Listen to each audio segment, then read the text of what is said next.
আহমদ ইবনে আব্দুল্লাহ স্বপ্নে দেখতেছে আব্দুল্লাহ বিন মুবারক খুব আরামে আছে। প্রশ্ন করতে আছে, উস্তাদ আল্লাহ আপনার সাথে কেমন ব্যবহার করেছে?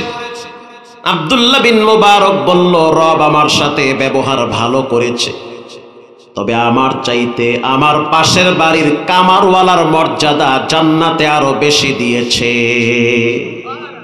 কামারের মর্যাদা। আল্লাহর রাসূল বলেন, ইন্নাল্লাহা লা ইয়ানজুরু ইলা সুওয়ারিকুম ওয়ালাকিন ইয়ানজুরু ইলা কুলুবিকুম ওয়া আ'মালিকুম। আল্লাহ মানুষের বাহ্যিক দৃশ্য দেখে না, কে সাদা কে কালা রব এগুলা দেখে না। আল্লাহ মানুষের দিল দেখে। সুবহানাল্লাহ বলে, আল্লাহ মানুষের কলিজা দেখে। আব্দুল্লাহ বিন মুবারক বলল যে বাড়ির পাশে কামারের মর্যাদা রব্বুল আলামিন বাড়ায়া দিছে। সকালবেলা আহমদ ইবনে আব্দুল্লাহ বিন মুবারকের ছাত্র সেই কামারের বাড়িতে গেছে। কামারের বাড়িতে যাওয়ার পর দরওয়াজায় নক করছে। দরওয়াজায় যখন নক করলো, ভিতর থেকে আওয়াজ, কে তুমি? বলে, আমি আব্দুল্লাহ বিন মুবারকের ছাত্র। কেন আসছো? বলে, আসছি আপনাদের বাড়িতে কোনো পুরুষ মানুষ কি নাই? বলে, একজন ছিল, সে তো কবরে চলে গেছে। সে কবরে চলে গেছে, আপনি তার কি হন? বলে, আমি তার স্ত্রী। আল্লাহু আকবার বলেন। আপনি তার স্ত্রী, বুঝলাম। জানতে চাই আপনার স্বামীর কি এমন আমল ছিল যে আমলের বরকতে রব্বুল আলামিন আব্দুল্লাহ বিন মুবারকের চেয়েও মর্যাদা বাড়ায়া দিছে। আরে বুখারী শরীফের হাদিস, বেশ্যা মহিলা কুত্তারে পানি খাওয়াইয়া জান্নাতের টিকিট হাতে নিয়েছে। কখনোই মানুষকে কষ্ট দিবেন না, পারলে উপকার করবেন, না পারলে ফাঁকে যাবেন। ঠিক না বেঠি? আবার একজন মুসলমানের বাচ্চা একটা বিড়ালকে আটকায় রাইখা না খাওয়াইয়া কষ্ট দিয়া বিড়ালকে মেরেছে, এ কারণেই তার ঠিকানা জাহান্নামে হয়েছে। আল্লাহ চাইলে ছোট আমলের কারণেও মানুষকে মাফ করে দিতে পারে। পারে কি পারে না? এটা আল্লাহ পারে। ঘর থেকে মহিলা কাঁদতেছে। যুবক আবার প্রশ্ন করল, কান্দেন না, আপনার স্বামীর কি গোপন আমল ছিল যার কারণে রব্বুল আলামিন মুহাদ্দিসের উপরে মর্যাদা বাড়ায়া দিছে? স্ত্রী বলতে আছে, যুবক শুনে নাও, আমার স্বামী কেমন সেটা তো আমি ভালো জানি।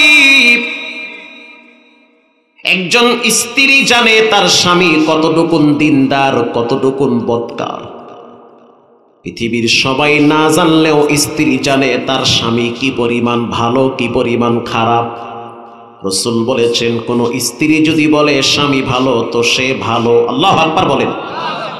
আর স্ত্রী যদি বলে সে খারাপ, গ্যারান্টি হয়ে যাবে সে খারাপ, সে ভালো হতে পারে না। স্ত্রী বলতে আছে, আমার স্বামীর দুইটা আমল ছিল, খুব জটিল আমল।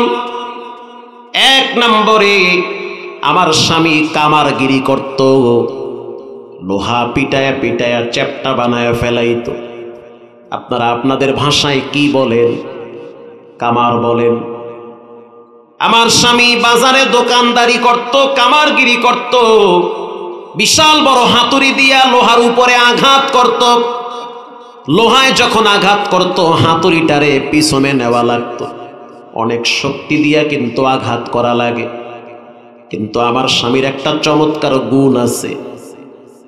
সেই গুণটা হলো, যখন আমার স্বামী হাতুড়ি দিয়া লোহার উপরে আঘাত করত, ওই সময় যদি আজান দিয়া ফেলাইতো, যেমন হাতুড়িটারে পিছনে নিছে, বুঝতেছেন কথা?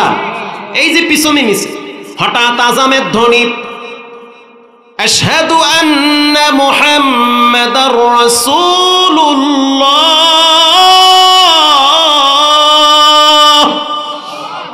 আজানের ধ্বনি আসছে। আমি আমার স্বামীরে দেখছি, আজানের আওয়াজটা কানে আসার সাথে সাথে হাতুড়িটারে সামনে আনতো না, পিছনে ফালায়া দিত। আমি তারে প্রশ্ন করতাম, হাতুড়িটারে পিছনে না ফালাইয়া বাড়ি একটা মাইরা তো ফালাইতে পারতেন। আমার স্বামী বলতো, আল্লাহর কথার প্রতি আমি সম্মান করেছি। আল্লাহু আকবার বলেন। আল্লাহ সবচেয়ে বড়, সে মহান, সে যখন ডাক দিয়েছে আল্লাহু আকবার মানে সবচেয়ে বড় কে? আল্লাহু আকবার, সবচেয়ে বড় আল্লাহ। আমি হাতুড়ি পিছনে নিছি, হঠাৎ আজানের আওয়াজ, আল্লাহু আকবার। আমি বুঝাইতে চাই পৃথিবীর কাজ কাম সব ছোট, রবের আওয়াজ সবার বড়। এজন্য রবের কথার প্রতি সম্মান করে হাতুড়ি পিছনে ফালাইয়া দিত। একদিন আর 2 দিন না, 30 বছর পর্যন্ত আমি আমার স্বামীরে দেখছি আল্লাহর কথার প্রতি সম্মান করত। যখনই আল্লাহর নামের আওয়াজ কানে আসতো হাতুড়ি পিছনে ফালাইয়া দিত। এটা হলো আমার স্বামীর প্রথম আমল। আশিকারা মিল্লাত মাযহাব জুদাস, আশিকারা মিল্লাত মাযহাব খুদাস। আয়ে বেরাদার দূরে বাসা জিয়ারে বদ, ইয়ারে বদ বদ তোর বুয়াদাজ মারে বদ। আল্লাহু আকবার বলেন। আমার স্বামীর দ্বিতীয় আমল ছিল, সারাদিন ক্লান্ত হয়ে যখন রাত্রিবেলা ঘরে আসতো, সারের নামাজের পরে খাবার খায়া যখন বিছানায় শুইয়া পড়তো, জানলাটা খুইলা দিত, বাতাস ভিতরে ঢুকত।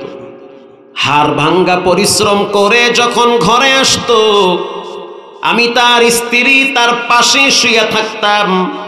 আমার স্বামী জানলার ফাঁক দিয়া তাকায়া দেখতো আব্দুল্লাহ বিন মোবারকের বাড়ির ছাদের উপরে। রাত্রিবেলা আব্দুল্লাহ বিন মোবারক নামাজে দাঁড়ায়া যাইতো ছাদের উপরে। ছাদের উপরে নামাজে দাঁড়ায়া সূরা তেলাওয়াত করত, সূরা মুদ্দাসসির তেলাওয়াত করত। ক্বালু লাম নাকু মিনাল মুসাল্লিন ওয়া লাম নাকু নুতঈমুল মিসকিন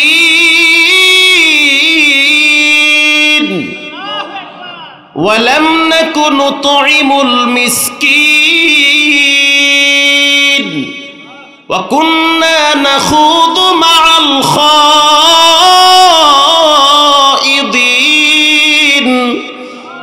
এই আয়াত তেলাওয়াত করত আর আব্দুল্লাহ বিন মোবারকের চোখের পানি বায়া বায়া ছাদ বেয়ে বেয়ে মাটিতে পড়ত আল্লাহর ডরে।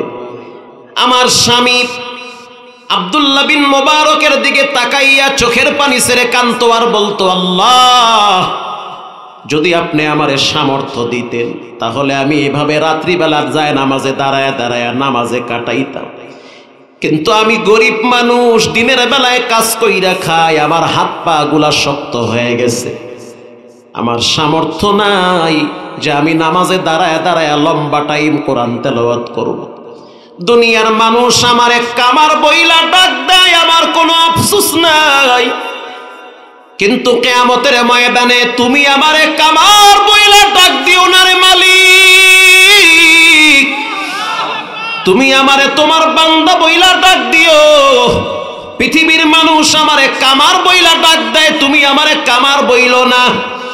আমার স্বামীর 2টা আমল ছিল গোপন আমল। 1 নম্বরে রবের কথার প্রতি সম্মান করে। আর আমাদের মহল্লার অনেক যুবকরা আছে, আজানের সময় নামাজের টাইমে হেডফোন কানে লাগায়া বিড়ি টানতে টানতে বাড়িতে যায়, পশ্চিম দিকে ফিরেও যায় না। ঠিক না বেঠিক? এমনকি জুমার দিনও মসজিদে আসে না, আসে সবার পরে, যায় সবার আগে। মসজিদে যদি তবারক আসে তাহলে আবার ঠান্ডা মাথায় মুরাকাবায় থাকে। কথা কন না কা? প্রিয় ভাইরা আমার, এজন্য রব্বুল আলামিন বলেন, ইয়াউমা লা ইয়ানফাউ মালু ওয়ালা বানুন ইল্লা মান আতাল্লাহা বিকলবিন সালিম।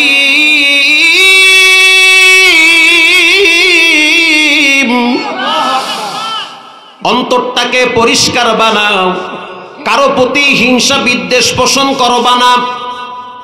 চামড়ার রোগ নির্মূল করার জন্য যেমন মেডিসিন আছে, আত্মার রোগ নির্মূল করার মেডিসিন হলো কোরআনের তেলাওয়াত।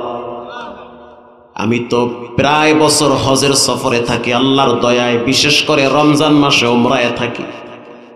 তো ঘটনাক্রমে আমার জীবনে এমন এক ডাকাত পড়েছে যার বাড়ি লালবাগে। আমাদের সাথে হজের সফরে ডাকাত গেছে, বিশাল ডাকাত, মানে এমন ডাকাত সে শুইয়া থাইকা টেলিফোন করলে মানুষ টাকা তার ঘরে দিয়ে যাইতো, এমন ডাকাত নাই? মহল্লার ইমাম সাহেব বলল, ভাই রাস্তায় নামলে দেখি মানুষ আপনার কাছ থেকে দূরে চলে যায়। কথা আছে না, চোর হইল লোক ভালো। কিছু মানুষ আছে অনেক খারাপ কাজ করে কিন্তু আবার আলেমদের সাথে গোপনে একটু সম্পর্ক রাখে, মানে সে চিন্তা করে মইরা গেল যেন আর কেউ দোয়া না করলো যেন ওই ইমাম সাহেব একটু দোয়া করে। এটা ভালো, এটা খারাপ না, এটা ভালো, ঠিক না ব্যাঠিক? সব জায়গার থেকে আপনি বিচ্ছিন্ন হয়ে গেলে কেমনে হেদায়েত পাবেন? ইমাম সাহেব বলল, ভাই একটা কাজ করেন, টাকা তো জীবনে কম কামান নাই, বলেন কোন বহিত টাকা আপনার কাছে আছে নাকি? বলে হ্যাঁ। তাহলে রমজান মাসে চলেন আপনারই নিয়ে উমরায় যাই। আমি তো নামাজই পড়ি না, কিসের আবার উমরা? ইমাম সাহেবের চিন্তা হলো যেমনে হোক তারে পামপট্টি মাইরা সুর বাইতুল্লাহ ফালাইতে পারি, বাকিটা রবের সিদ্ধান্ত হবে। কোন মতে তারে দেখি পামপট্টি মাইরা বাইতুল্লাহ নেওয়া যায় কিনা। ইমাম সাহেবের চিন্তা হলো ও যদি ভালো হয় পুরা মহল্লার লোক ভালো হয়ে যাবে, ও যদি ভালো হয় তাহলে সন্ত্রাসী চাঁদাবাজি বন্ধ হয়ে যাবে, ওর কারণে অনেক মানুষের ঘুম হারাম হয়ে যায়। কোন মতে পামপট্টি মাইরা তারে রমজানের সফরে উমরায় পাঠায়া দিল, নিজের সাথে গেল। আমি তো জানি না যে এই লোক এত বড় মাপের লোক। যখন ইমিগ্রেশন ক্রস করার পরে ভিতরে ঢুকলাম, চেহারা সুরাত দেখে তো প্রথম আমি ভয় পেয়ে গেছি। ইমাম সাহেব বলল, ভয়ের কারণ নাই, উল্টা পাল্টা হইল দিল ভালো আছে। মাশাআল্লাহ, কয় কি উল্টা পাল্টা করলো, মন ভালো আছে। একটু পরে বলল, হুজুর চা কফি কি খাইবেন? খান, আপনি খান, সবাই মিল্লা জিলা খান। ইমাম সাহেব কয়, খায়েন না, একটা পয়সায় ঝামেলা আছে। খায়েন না, টাকা পয়সায় বহুত ঝামেলা আছে। আমি বললাম, তো হজের টাকা কইটা? আমি ওনার বাড়ি ভাড়ার থেকে নিছি, বাপের পৈতৃক সম্পদ ওখান থেকে নিছি, হজের টাকাটা হালাল আছে। প্রিয় ভাইয়েরা আমার, বিমানে উঠার পরেও দেখছি তার মেজাজ গরম, একেবারেই পাশাপাশি সিট। বিমানে উঠাও দেখলাম ডাকাতি ভাব। বিমান বালারে ধমক দিয়ে, গাই এসি এত আস্তে চলে, কাজে যাও, মানে হেন গরম দেখায় সে, মানে সে সময় পরিস্থিতি বোঝে না। যেখানে লাগার কথা 6 ঘন্টা সেখানে লাগছে 7 ঘন্টা, সে চেইতে গেছে। 7 ঘন্টা কেন লাগলো? বিশ্বাস করেন, যখন জেদ্দায় নামলাম, নামার পরে দেখলাম তার মেজাজ অর্ধেক ঠান্ডা হয়ে গেছে। যেই দিকেই তাকায় সেই দিকেই দেখে সাদা কাপনের কাপন মানুষগুলা হজের সফরে রওনা হয়েছে। এবার সে নিজের দিকে তাকায়, আর একজনের দিকে তাকায়, হেডটাও সাদা, হেডটাও সাদা। বামে তাকায় দেখে লম্বা, তার চাইতে আরো 2 হাত লম্বা 3 জন খাড়ায় রয়েছে। ওরে বাবা, এটা আবার কিনা? আফ্রিকার গুলা খাড়ায় রয়েছে এরা। যখন আমরা জেদ্দা মসজিদে ঢুকবো তখন সে ঢুকতে পারে না, সে দেখে তার চেয়ে আরো কত গুণ শক্তিশালী মানুষ ডানে বামে দাঁড়ায় রয়েছে। বারবার ডাইকে বলতেছি, ইয়া হাজি মারহাবা। ওরে বাবা, আমি হজ করার আগে মানুষের দিকে আমার হাজি কইবার লাগছে। পুলিশ ডাক দিয়া কয়, ইয়া হাজি। কজর আমি তো হজই করে না, এরা দেখি আমার হাজি কয়। সামনে আরো মজা আছে, দেখবেন। ভালোই তো লাগে দেখি আমার, ঢাকার মানুষ তো খুব ভালোই তো লাগবার লাগছে, আমার শান্তি তো পাইবার লাগছি। আমি ফজরের নামাজ পড়লাম জেদ্দায়। বিশ্বাস করেন, ইমামের তেলাওয়াত তো বুঝেন, মক্কা মদিনার তেলাওয়াত, তেলাওয়াতের ভিতরে মুক্তা ঝরে। ইমাম সাহেব ফজরের নামাজে সূরা কাহাফ 3 পৃষ্ঠা তেলাওয়াত করলো প্রথম রাকাতে। আলহামদুলিল্লাহিল্লাযী আনজালা আলা আবদিহিল কিতাব।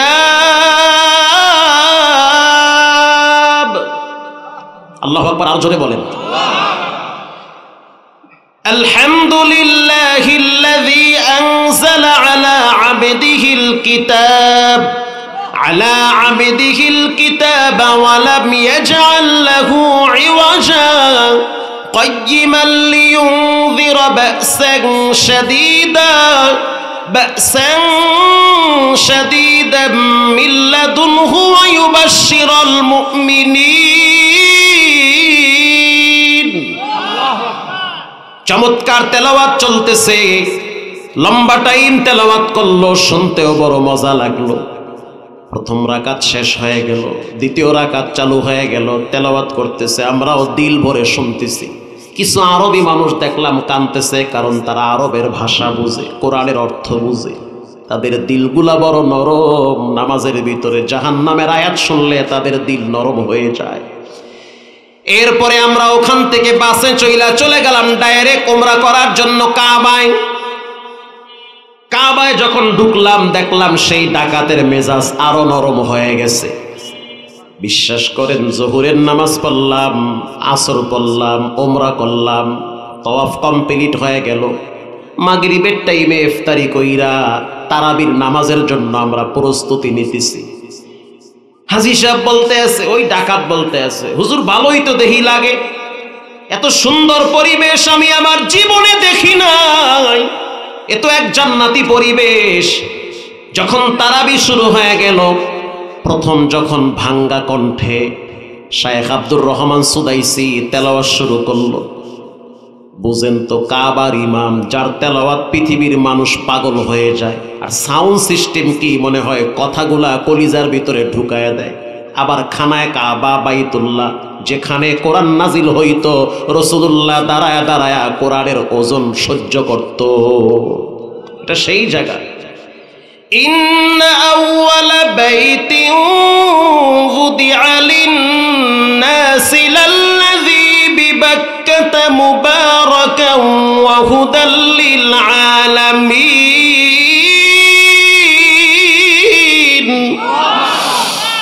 আল্লাহর ঘর খানায় কাবা বাইতুল্লাহ হলো হেদায়েতের মার্কাজ।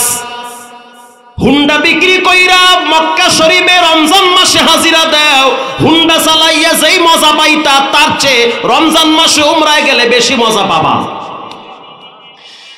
যখন নামাজের তেলাওয়াত শুরু হয়ে গেল, লম্বা টাইম তারাবিতে তেলাওয়াত চলতেছে, আমার পাশে দাঁড়ায় রইছে। বিশ্বাস করেন 4-5 রাকাত পরে দেখতেছি নামাজে একা একা কাঁদতেছে, ফুফায়া ফুফায়া কান্নার আওয়াজ।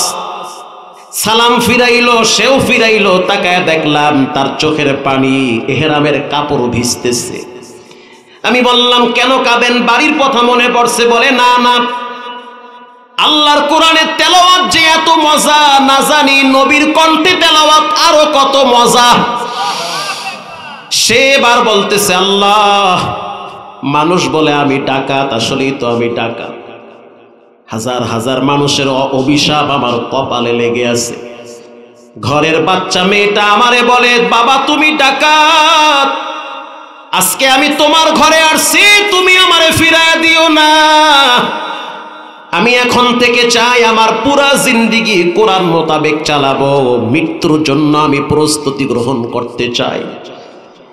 তখন সে সিদ্ধান্ত নিল, যেভাবেই হোক আল্লাহর কোরআনের পথে জীবন চালাতে হবে। ওই যে উমরা থেকে আসছে, এরপর থেকে তার ভাষ্য মোতাবেক 1 টাকাও হারাম পকেটে নেয় না।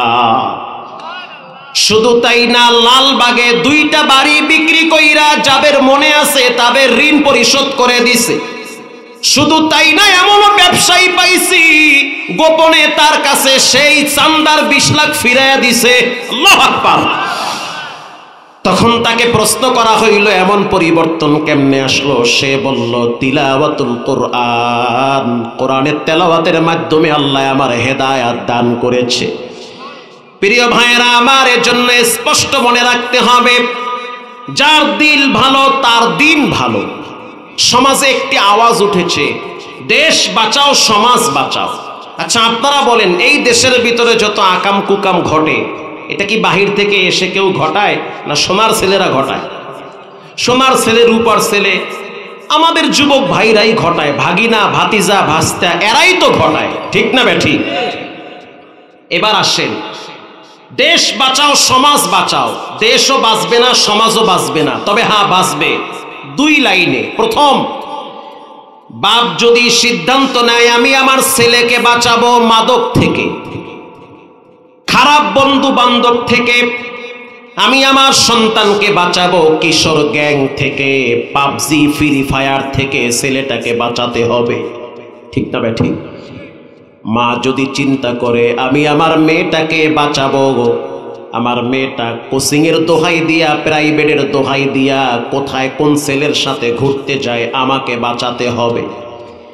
বাপ যদি ছেলেকে বাঁচায়, মা যদি মেয়েকে বাঁচায়, স্পষ্ট মনে রাখবেন ছেলেও বাঁচবে, মেয়েও বাঁচবে, সমাজও বাঁচবে, দেশটাও বেঁচে যাবে, দেশটাও বেঁচে যাবে।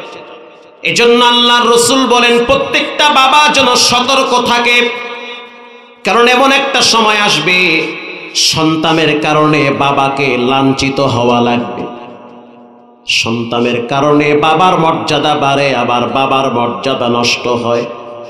টাঙ্গাইলে বয়ানে গেলাম, চেয়ারম্যান, এমপি, মন্ত্রী সবাই দেখি একজন মোল্লারে খুব সম্মান করে। পরে বুঝতে পারলাম হাফেজ সালেহ আহমদ তাকরিমের বাপ। আল্লাহু আকবার বলেন। 70টা রাষ্ট্রকে পিছনে ফালাইয়া কোরআন প্রতিযোগিতায় 13 বছরের বাচ্চাটা প্রথম স্থান অধিকার করেছে। তার বাবারে কেউ চিনত না। যখন তাকরিমের কণ্ঠে, সমুদর কণ্ঠের আওয়াজ, কোরআন তেলাওয়াতের বাণী চতুর্দিকে ছড়িয়ে গিয়েছে, এবার তার বাবারে মানুষ তালাশ করে যে এটা কোন বাবার সন্তান। তো সন্তানের ভালো আচরণের কারণে, সফলতার কারণে মানুষ বাবারে আগে তালাশ করে। আর সন্তান যদি বখাটে হয়, উচ্ছৃঙ্খল হয়, বেশরমা হয়, বেয়াদব হয়, প্রথম বলে ও কোন বাবার সন্তান, ঠিক না ঠিক? তোমার বদ খাসলাতের কারণে মানুষ তোমার আব্বা আম্মারে কেন গালি দিবে? কেন দিবে?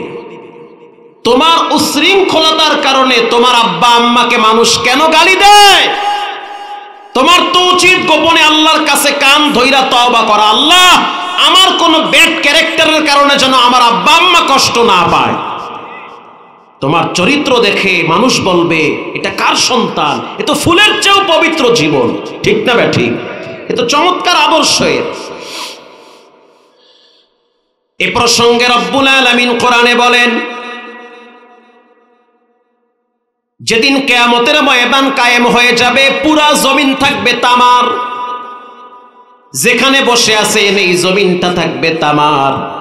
রব্বুল আলামিন বলেন ওয়া ইযাল বিহারু ফুজ্জিরাত, সমুদ্রে যত পানি আছে সব পানিগুলা উপরে উঠায়া দেওয়া হবে। ওয়া ইযাল কুবুরু বু'সিরাত, কবরে যত মানুষ ঘুমায় সবাইকে উঠায়া দেওয়া হবে। শুধু তাই না, কবরের মাটি এক একজনকে উঠাইয়া ফিক্কা সামনে মারবে। আল্লাহু আকবার। এরপরে রব্বুল আলামিন সবাইকে উলঙ্গ অবস্থায় দাঁড় করায় রাখবে, দাঁড়ায় থাকো উলঙ্গ অবস্থায়। এবার রব্বুল আলামিন বলবেন লিমানিল মুলকুল ইয়াউম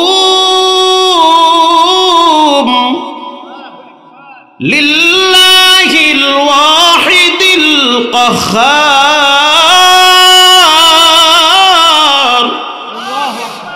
আজকের বিচার দিনের মালিক একজন, চিৎকার মেরে বলেন তিনি হলেন কে? এবার রব্বুল আলামিন বলবেন প্রত্যেকেই দাঁড়ায় থাকবা 50,000 বছর।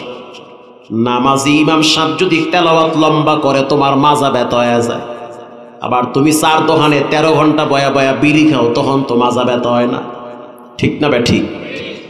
ইমাম সাহেব যদি কোরআন তেলাওয়াত একটু লম্বা করে পিছন দিয়ে কাশ দেয়, তার মানে তাড়াতাড়ি শেষ করেন, চা ঠান্ডা হয়ে যায়, ঠিক না ঠিক? এটাও বলে ঠিক।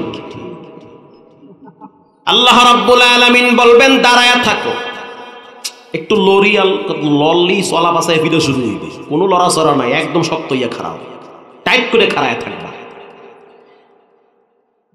কতক্ষণ দাঁড়ায় থাকবো? রব্বুল আলামিন বলবেন কানা মিকদারুহু 50,000 সানাত, 50,000 বছর দাঁড়ায় থাকো। ও আল্লাহ কয় কি?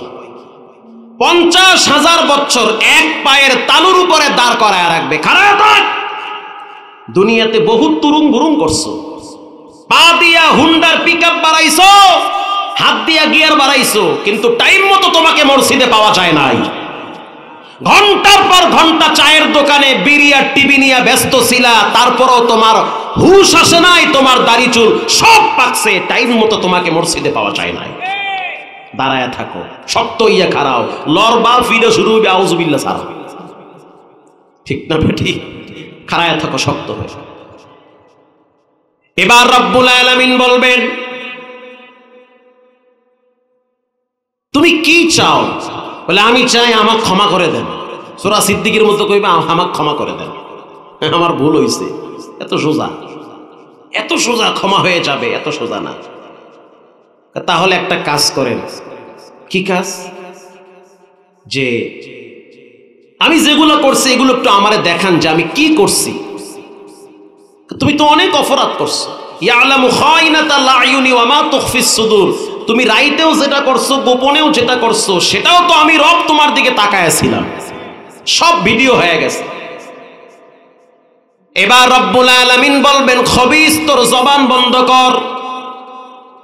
اليوم نختم على أفواههم وتكلمنا أيديهم وتشهد أرجلهم بما كانوا يكسبون।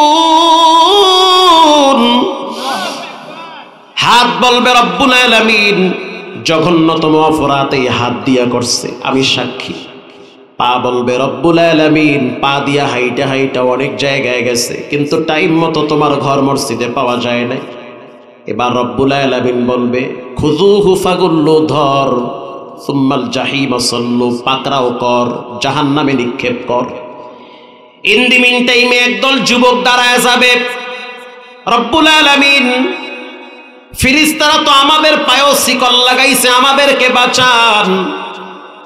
আল্লাহ রাব্বুল আলামিন বলবে কেন বাঁচাবো, তোমরা তো দুনিয়াতে আমাকে ভুলে গিয়েছিলে। সন্তান বলবে আল্লাহ আমাদের কোনো ভুল নাই, সব ভুল হলো আমাদের মা বাবার। ডাইরেক্ট সন্তান মা বাবাকে দেখায় দিবে। এজন্য আমি আমার আব্বারে দেখছি চিকন কঞ্চি নিয়ে মসজিদের বারান্দায় বয়া থাকতো, আর আপনি তো মাইয়া বলা লইয়া কুলু কুলু করেন। বাপকে দেখছি চিকন কঞ্চি নিয়ে বারান্দায় বয়া থাকতো। একদিন যদি মসজিদে দেরি করে যাইতাম, ওরে সুবহানাল্লাহ আউযুবিল্লাহ সারা পাছার কাপড় টান কইরা 3টা বাড়ি মারতো। আর বাপে আর পোলায় দুইজনে মিললে হোমানে এক বিড়ি টানে। ঠিক না বে ঠিক? কইলো ঠিক না কইলো ঠিক? আল্লাহ হেদায়েত দান করেন। আরো জোরে বলেন। এবার সন্তান বলবে রব্বানা ইন্না আতা'না সাদাতানা ওয়া কুবারা'না ফাআদাল্লুনাস সাবিলা। রব্বুল আলামিন আপনি আমার আব্বা আম্মারে জাহান্নামে ফালান, জাহান্নামে ফালায়া দেন, ডাবল আযাব দেন। কেন? আব্বাই সকালবেলা আমাকে ধমক দিত কোচিং এর জন্য, কেন কোচিং এ যাই নাই? প্রাইভেটে না গেলে বাবায় ধমক দিত, কিন্তু নামাজে না গেলে বাবায় ধমক দিত না। ঠিক না ঠিক? একদিন যদি প্রাইভেটে না যাইতাম, কোচিং এ না যাইতাম, বাবায় রাগ করত। কিন্তু যদি টাইম মতো নামাজ না পড়তাম, বাবায় রাগ করত না। আল্লাহ রাব্বুল আলামিন বলবে তোমার বাবারে কেমন শাস্তি দিব বলো। এবার সন্তান বলবে রব্বানা আতিহিম দিফাইনি মিনাল আযাব। ও দয়ার মালিক আল্লাহ আমার আব্বা আম্মারে ডাবল আযাব দেন। বাবার বুকে লাথি দিয়ে আমি জাহান্নামে যেতে চাই। আমি একা জাহান্নামে যাইতে চাই না, বাবারও জাহান্নামে নিতে চাই। যেই সন্তানের জন্য মাথার ঘাম পায়ে ফেলায় এত কষ্ট করেন, সেই সন্তান তো আপনার কাজে আসবে না। যেই সম্পদের জন্য জীবন দিয়ে দেন, সেই সম্পদ একদিন কাজে আসবে না। এই প্রসঙ্গে রব্বুল আলামিন একটি সূরা নাজিল করেছেন, সূরাটার নাম হলো সূরা মাউন। আল্লাহর নবী মসজিদের বারান্দায় বসে আছে, তাও আবার হেরেমের বারান্দায়। ইন দি মিন টাইমে তাকায় দেখে একজন বাচ্চা, যার বয়স মাত্র 14 বছর। তাফসিরে আসছে রাসূলুল্লাহর সামনে দিয়া যায় আর হাত দিয়া চোখের পানি মুছে। আল্লাহর হাবিব প্রশ্ন করল মা ইউবকিকা ইয়া শাবাব, কি হয়েছে, কেন কাঁদো? যুবক বলল আল্লাহর রাসূল, যার দুনিয়াতে বাপ নাই তার আবার কিসের আনন্দ? পৃথিবীতে আমি আমার আব্বারে হারাইছি, আমার মাকেও হারাইছি। এই দুনিয়াতে আমার আপন বলতে কেউ নাই। আমার আব্বা মৃত্যুর আগে আগে আমাদেরকে আবু জেহেলের ছত্র ছায়ায় রেখে গিয়েছিল। আবু জেহেল আমার বাবার সম্পদগুলা দখল কইরা ঘর থেকে আমাদেরকে তাড়ায়া দিছে। আল্লাহর হাবিব আবু জেহেলের বাড়িতে চলে গেল। বাড়িতে যাওয়ার পর চিৎকার মেরে বলল, চাচা, এতিমের সাথে খারাপ ব্যবহার কইরেন না, সম্পদ নিয়ে কবরে যাইতে পারবেন না, কারণ সম্পদ আর সন্তান একদিন কাজে আসবে না। এতিমের সাথে দুর্ব্যবহার করবেন না। ইয়াকুলুনা ফি বুতুনিহিম নারা, যারা এতিমের মাল খায় তারা যেন জাহান্নামের আগুন নিজের পেটে ঢুকায়। জাহান্নাম থেকে যদি বাঁচতে চান তাহলে এতিমের সাথে খারাপ ব্যবহার করবেন না। আল্লাহর নবী যখন আবু জেহেলকে নসিহত করলো, আবু জেহেল চিৎকার মেরে বলল, হবে না, কিয়ামত বিশ্বাস করি না, হাসরের ময়দানও আমি মানি না। এবার রাসূলুল্লাহ এই আয়াত তেলাওয়াত কইরা শুনাইল, ইয়াউমা লা ইয়ানফাউ মালু ওয়ালা বানুন, যেই সম্পদ আর সন্তানের জন্য আপনি আরেকজনের সম্পদ দখল করেছেন, একটা সময় এমন আসবে ওই সম্পদও কাজে আসবে না, সন্তানও কাজে আসবে না। এই প্রসঙ্গে রব্বুল আলামিন বলেন, আরাআইতাল্লাযী ইউকাযযিবু বিদ্দীন, ও নবী আমার, আপনি কি দেখেছেন ওই ব্যক্তিকে যে ব্যক্তি কিয়ামতের ময়দানকে অস্বীকার করে? ফাযালিকাল্লাযী ইয়াদউল ইয়াতীম,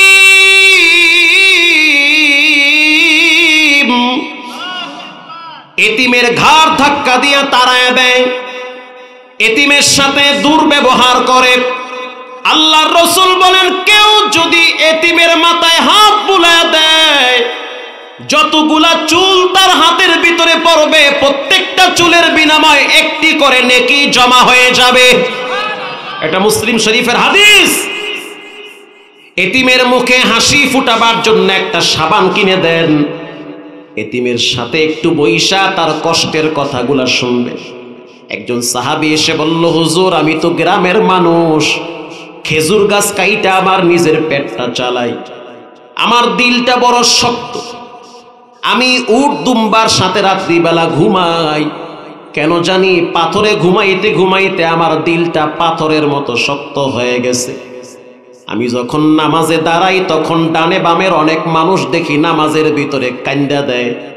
নামাজের পরে যখন তারা একা একা নীরবে দোয়া করে তখন তাদের চোখের অশ্রু ঝরে, আর কেন জানি আমার দিল নরম হয় না, চোখে পানি আসে না। আল্লাহর হাবিব বলতে আছে, ও সাহাবী শুনে নাও, আল্লাহ পাক কোরআনে বলেছেন, ফালিয়াদহাকু কলিলা ওয়ালিয়াবকু কাসীরা, বেশি বেশি কাঁদো, কম কম হাসো। মুমিন দুনিয়ায় কম হাসবে, কবরে বেশি হাসবে। মুমিন দুনিয়ায় কান্না করবে, কবরের জিন্দেগির থেকে তার হাসি শুরু হয়ে যাবে। আল্লাহর রাসূল তাকে বলল, একটা কাজ করো, যেহেতু তোমার দিল শক্ত, তুমি মাঝে মাঝে কবরস্থানে দাঁড়ায় যাবা, একা একা যাবা। গোরস্থানে যখন দাঁড়াবা তখন চিন্তা করবা তোমার মতো কত মানুষ এখানে শুয়ে আছে, যাদের প্রভাব, যাদের ক্ষমতা মক্কার আকাশ বাতাস কেঁপে উঠতো, তারা আজকে এখানে পড়ে আছে। অতএব একদিন এমন সময় আসবে যখন তোমাকে এখানে যেতে হবে। 2 নম্বরে, তোমার মহল্লায় কোনো এতিম নাই বলে আছে, বাচ্চা এতিম আছে বলে বাচ্চা এতিম আছে, কিশোর এতিম আছে বলে কিশোর এতিম আছে।